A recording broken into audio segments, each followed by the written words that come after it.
Okay, everyone. Good afternoon. We're going to go ahead and get started, and hopefully others will join us. I'm Kim Coble. I'm the Executive Director for the Maryland League of Conservation Voters, and it is an honor to be here with the Attorney General candidates for the Maryland election this fall. I would like to introduce Staci Hartwell. Staci is a board member of the Maryland League of Conservation Voters Education Fund, our C3 arm. And she also serves as the chair of the Environment and Health Division of the Prince George's NAACP. So it's great to have Staci here. She'll be asking the candidates questions that have been, we have sent them to the candidates, so they've seen these. We'll be randomizing the order. This forum is for education. So we are trying to educate interested voters in what the Attorney General's office does relative to environmental protection, and specifically what these candidates feel they can provide in that realm. So this is 100% education. So we would ask that everyone in the chat refrain from posting any political perspectives. That would make sure that we continue to be able to offer these C3 education-based actions. So with that, I would like to turn it over to Staci Hartwell. Thank you so much, Kim. And just for everyone's information, I am the chair for Environmental and Climate Justice for the NAACP Maryland State Conference. Good afternoon. As Ms. Coble mentioned, the questions were shared with the candidates in advance. So we look forward to your robust and compelling responses. Marissa is going to be our timekeeper today, and answering the first question is Congressman Brown. Sir, what do you see as the role of the Attorney General in advancing environmental policy? First, let me thank you, Kim and Staci, for your work at LCV. Look, in my view, the Attorney General advances environmental policy primarily through enforcement. That requires the most competent and well-resourced attorneys and investigators in the Environmental Crimes Unit, and working closely with MDE and MDA to identify and bring enforcement actions. It requires the use of every existing enforcement tool available to achieve our goals of protecting and restoring the environment and promoting public health, including the issuance of site complaint orders and expedited settlement agreements where appropriate, and reevaluating the adequacy of existing enforcement tools for MDE. The process starts with a reminder to the assistant AGs that they work for the Attorney General, not MDE, and that the Attorney General works for the people, not for non-compliant individuals or businesses, which means I'll use the platform of the office to critique agencies when the decisions are clearly harming the environment or inconsistent with our state and federal environmental laws. I'll fight for budgetary increases for MDE and MDA, just as General Frosch advocated before the General Assembly this year for greater resources for MDE to conduct inspections and enforcement actions. But I'm also believe that the Attorney General should have independent enforcement authority in all areas of environmental law and enforcement. During my first legislative session, I'll leverage my experience and relationships in the General Assembly to establish independent authority to investigate and enforce violations of environmental laws. The AG's enforcement authority should not flow from an invitation from MDA or MDE to take action. We've seen a dramatic decrease in inspections and enforcement actions under Governor Hogan, as we saw under Governor Ehrlich. In those situations, the AG has limited authority to bring the full range of actions. More enforcement authority is needed for the AG. And finally, let me say, I'll also rely on the 2017 Maryland Defense Act, established by the General Assembly with the careful input of General Frosch, to bring actions against the federal government when necessary to protect our environment. Thank you so much, Congressman Brown. And I'll move on now to Judge O'Malley. The question, I'll repeat it again. What do you see as the role of the Attorney General in advancing environmental policy? You have 2 minutes to respond. Thank you. And I want to again thank everybody for having the forum here today, and really for the great work of the League of Conservation Voters here in Maryland for getting the Climate Solutions Now Act bill passed, because that is one of the most comprehensive and ambitious bills that's been passed in our country when we're combating the greenhouse gas emissions. And it's such an important tool now for the Attorney General to use in implementing that law and making sure that that law is complied with. Because that's one of the major problems that we have right now is lack of enforcement and lack of staffing in vital departments that affect our environment, such as the Maryland Department of the Environment, Natural Resources Department, as well as the Department of Planning. So it's vital that the next Attorney General have a great working relationship with our new governor, because unlike our new governor, hopefully will be a Democrat, and not like a Governor Hogan, who hasn't been staffing these agencies the way they need to staff them so that we can get the inspections done to make sure that we are taking care of the Bay and all of our waterways here in the state of Maryland and protecting against farming issues and big agriculture. So it's really vital that the next Attorney General have the skills to work with the next governor and also to go to court and argue when these violations are making hazards to the Bay, to our land, and to our air, as well as looking out for communities that have been disproportionately affected by pollution, working with local governments and their zoning laws to make sure that we are using the right tools to make sure that landfills and other pollutants are not being only directed in certain areas of our state, affecting disproportionately our lower income families. That's a really important tool for the next Attorney General, to not just talk about environmental justice, but really use environmental justice as a way of working through our courts to achieve those equity outcomes for our Marylanders all across our state. Secondly, I think it's really important for transparency and accountability when we're talking about the environment. So as your next Attorney General, I'm going to have an Attorney General's report card that's going to track and defend the Chesapeake TMDL so that we make sure we're achieving our goals. Because right now, I think we're going to have a really bad report when it comes to how the Bay has been, how the regulations for the Bay have not been enforced for the past 8 years. And I think it's affecting the crabbing industry, and it's affecting all their aqua sources in the Bay. So we really need to make sure that we have transparency for Marylanders so they can see what our government is actually doing when it comes to talking about these very important environmental issues. Thank you so much, Judge O'Malley. And our final candidate, Mr. Shalleck. What do you? I'm sorry, go ahead. Oh, what do you see as the role of the Attorney General in advancing environmental policy? Well, thank you for having me. I certainly appreciate it. I agree with both the congressman and the judge. Enforcement is the primary role that I see as the Attorney General. My view is, though, that, and my background is as a prosecutor. Half my professional career, I was a prosecutor at the federal and state level. Mostly for 10 years, I prosecuted homicide cases. So I'm new to the environmental field, I'll be honest with you. I'm not an environmental lawyer, but I'm a prosecutor.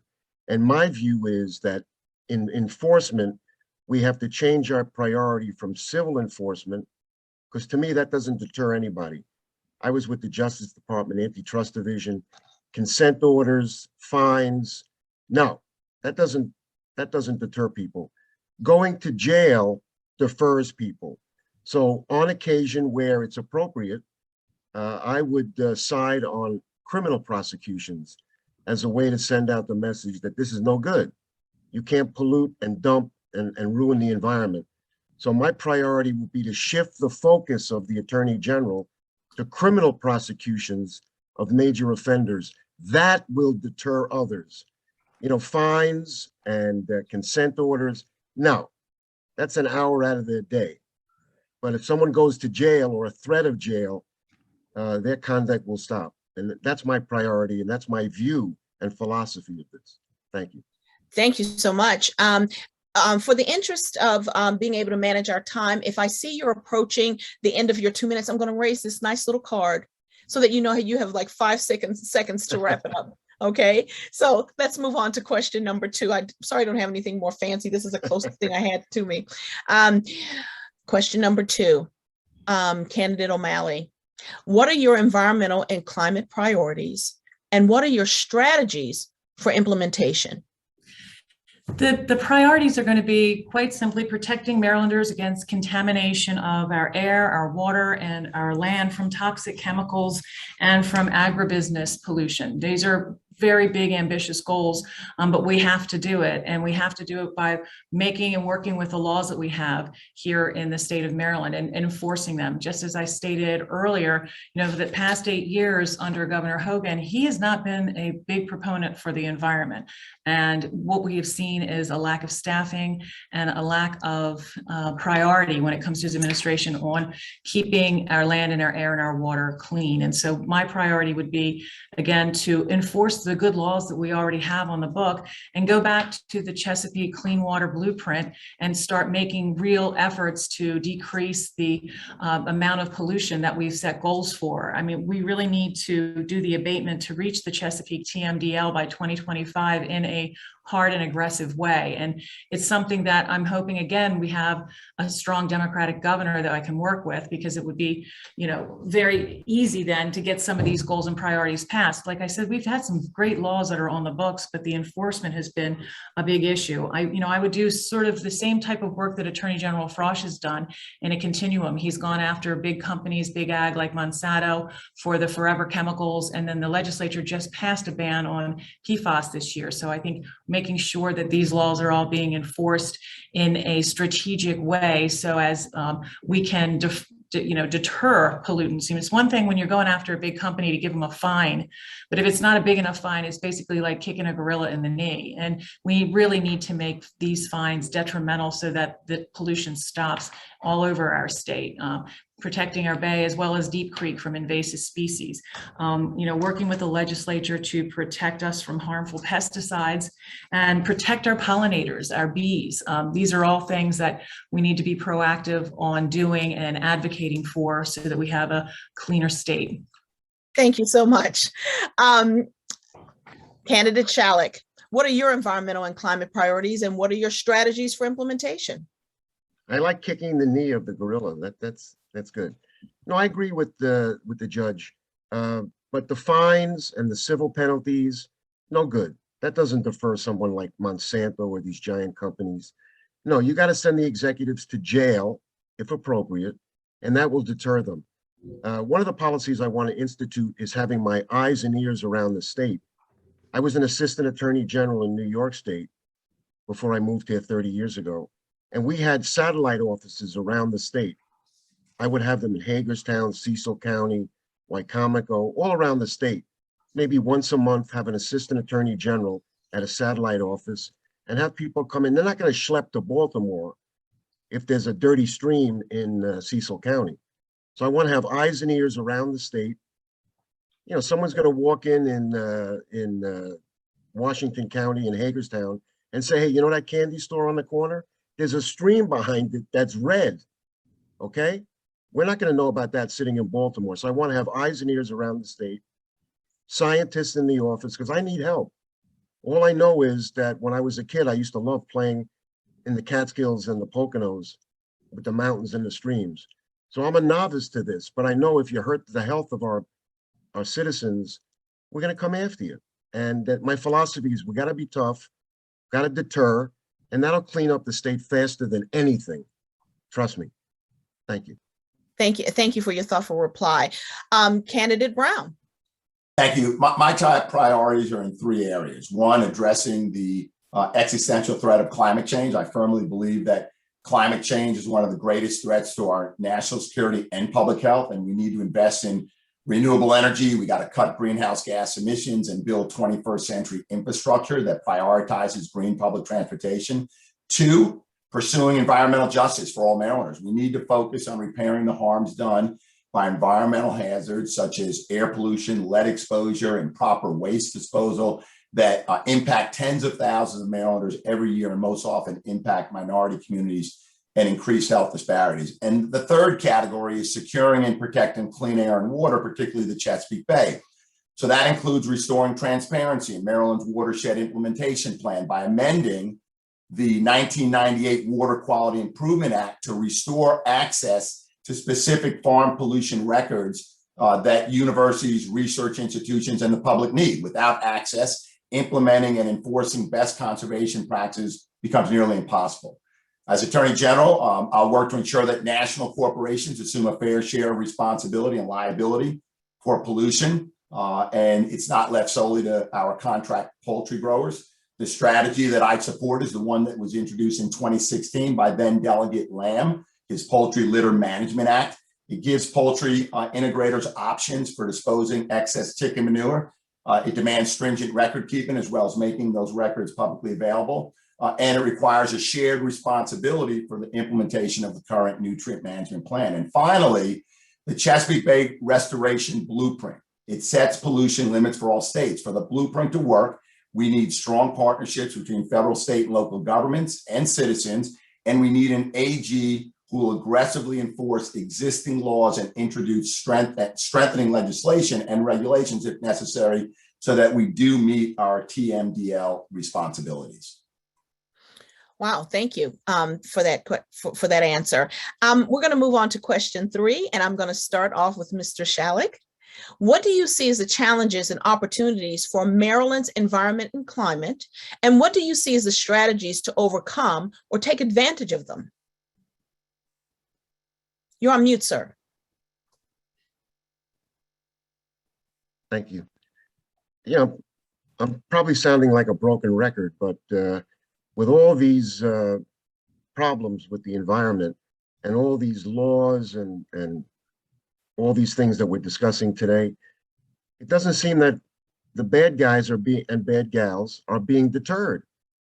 So we just have to change the focus with environmental law, election law, different priorities, and use the criminal authority that's in the statutes of Maryland to go after these people criminally. And that sends the message. I know I sound like a broken record, but I've been a prosecutor. I was a prosecutor for like almost 25 years. And fines and civil agreements, no, that doesn't deter anybody. I'm not Attila the Hun, but if you're dumping all kinds of crap in the rivers and polluting the air and our grandchildren are breathing it, no good, no good. And we have to stop the dialogue, stop all the theories, and go after people that are doing this criminally. And, you know, that's my focus. In terms of policy, I'm not an environmental guy. I grew up on the streets of New York. You know, playing in the water, we opened the fire hydrants. So I'm not an environmental guy, but I will become one if I see the destruction of our environment that harms our health. So thank you for having me. I appreciate it. Thank you. We're enjoying your responses. Mr. Brown, Congressman, what do you see as the challenges and opportunities for Maryland's environment and climate? And what do you see as strategies to overcome or take advantage of them? Sure. First, I commend LCV and other environmental advocates for working with the General Assembly to pass the Climate Solutions Now Act of 2022, because I think that lays out our challenges and it creates our many opportunities. It speeds up Maryland's current goal of reducing greenhouse gas emissions from 40% of 2006 levels to 60% by 2031. And it establishes 2045 as the state's goal for becoming carbon neutral. The law provides real opportunities by requiring large commercial and residential buildings to reduce their emissions and achieve net zero emissions by 2040. As AG, I'll work with LCV to apply even stricter standards for clean energy use in newly constructed buildings sooner. It also expands the state's electric vehicle fleet, including school buses. And as a member of Congress, I secured $5 million in earmarks this year for Anne Arundel County to accelerate its conversion to an electric bus fleet. And it also incorporates key elements to promote environmental justice and invest in overburdened communities, which have always been a priority for me. As the next AG, I'm going to use the full authority of the office to ensure that poor and minority communities are not unfairly put at risk by environmentally harmful industries and facilities.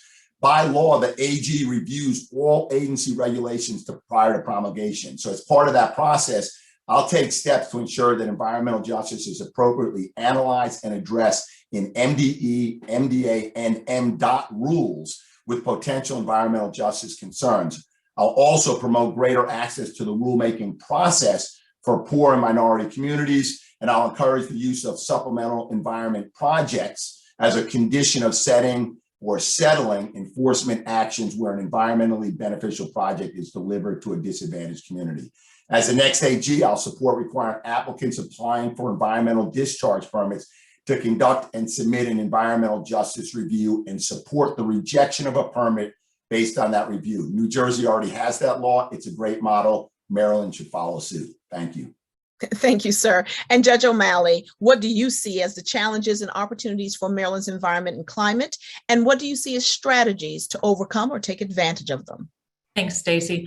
Well, there are many challenges facing our environmental situation here in the state of Maryland. And I think the opportunities is what we have to start talking about. And it's certainly the great work that you did, LCV Maryland here, getting Climate Solutions Now Act passed, because that is a great opportunity now for us to start moving towards more sustainable energy sources and reducing our greenhouse gas emissions. But we have only 9 years to achieve that 60% reduction. So in a sense, it's an opportunity and a challenge. It means we have to act, and we have to act quickly and promptly. So as Attorney General, I'll make sure all of the agencies that impact the environment that have strategies to work with that bill are doing their jobs as they should be doing. We also have a sort of an underappreciated role as Attorney General in joining with other state attorneys general that can work to help us go after big polluters, big agriculture, and joining with those forces is something that I will certainly be using that resource of the Attorney General's office.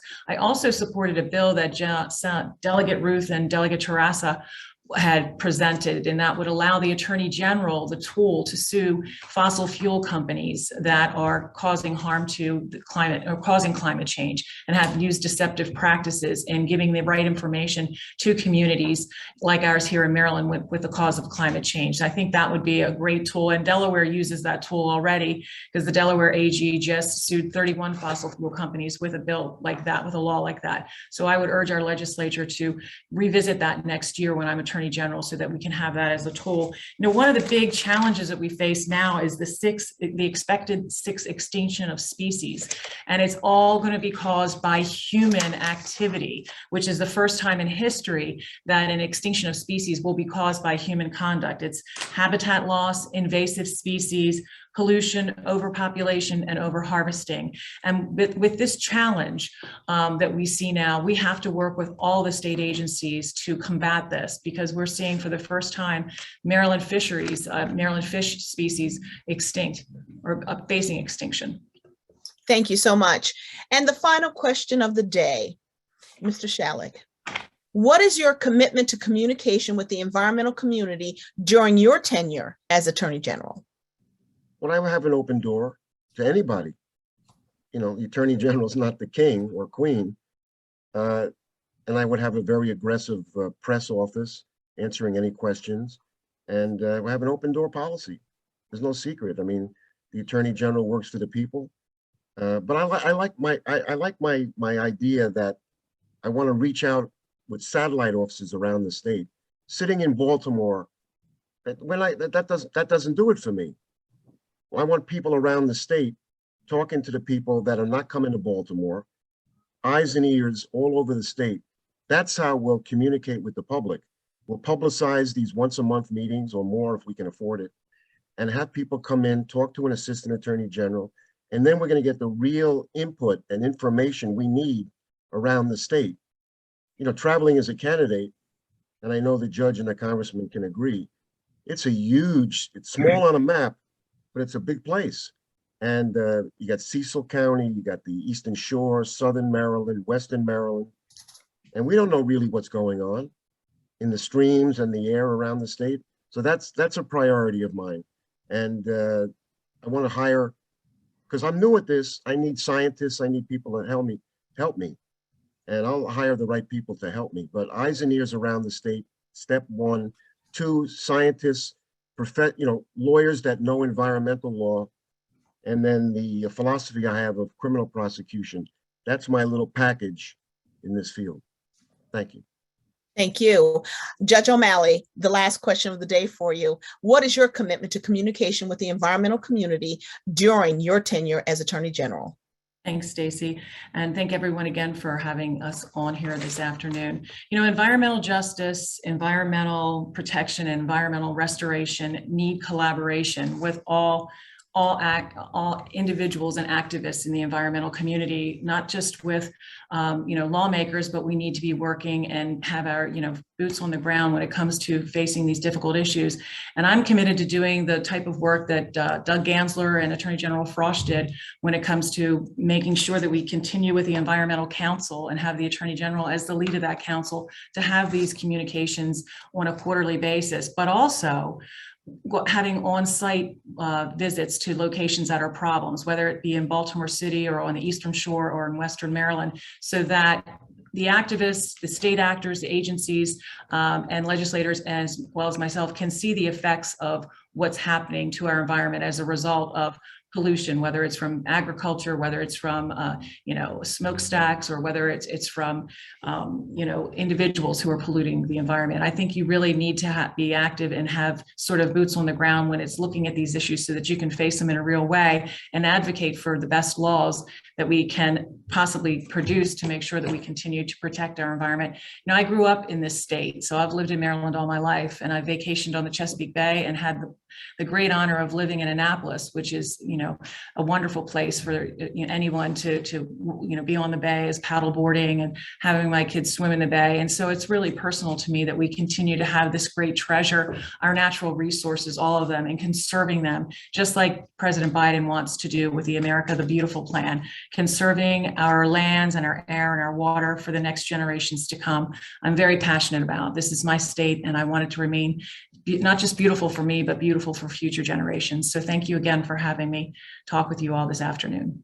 Thank you so much, Judge O'Malley. And we will, the last question of the afternoon, Congressman Brown, what is your commitment to communication with the environmental community during your tenure as Attorney General? Sure. Look, I think, as we all agree, engaging with the environmental community is an absolute must. So we'll be partners working to protect the environment together. I'll establish or continue the Environmental Council, holding regular meetings. We'll decide whether they're quarterly, more frequently, or less. We'll do that with the environmental community, along with my team at the Office of the Attorney General, and not just when a crisis or a specific situation occurs, but scheduled meetings to review priorities and timelines, and how we can work together to make progress, whether we're talking about many of the things we talked about today, enforcement or policy or rulemaking and legislation. So this will be an open and honest communication, and that communication will certainly inform the priority of work for my office on all environmental matters. I take pride in sort of that engagement and being accessible and transparent.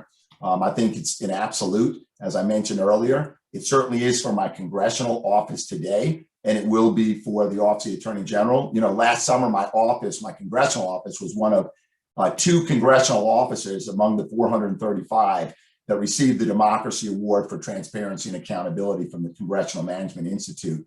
It wasn't me, it was my staff. They were recognized for transparency and openness in working with constituents and providing timely and accurate information and listening to the public, both on Capitol Hill and in our district office. I agree with both Judge O'Malley and Mr. Shalleck. You can't just do it from Baltimore, just like in my congressional district. I don't just do it from the headquarters in Largo or Capitol Hill. You've got to take it out to communities and meet people where they are.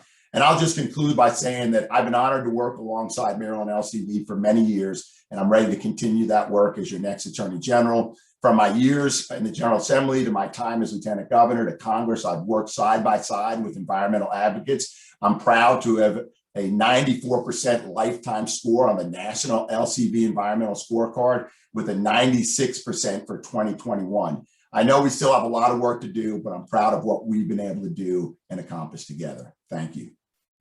Thank you all for your very thoughtful replies. And now we're going to popcorn back over to our Executive Director, Ms. Kim Coble. Kim? Thank you, Staci, and thank you, Congressman Brown, Judge O'Malley, and Mr. Shalleck for your time and your thoughtful responses to our questions. I know to the audience, we really appreciate the hundreds of people that are on this call, as well as the future ones that'll be watching the recording that we have. I understand that there's lots of other questions for candidates that you might have. I encourage you to reach out to their campaign offices to find out if you can get answers from them directly. We were hoping that what today would do was to help inform conservation voters on the viewpoints of these candidates about the role of Attorney General in protecting the environment. I think they provided some great information, and I want to again thank everyone for being here. Take care now. Thank you. Bye now.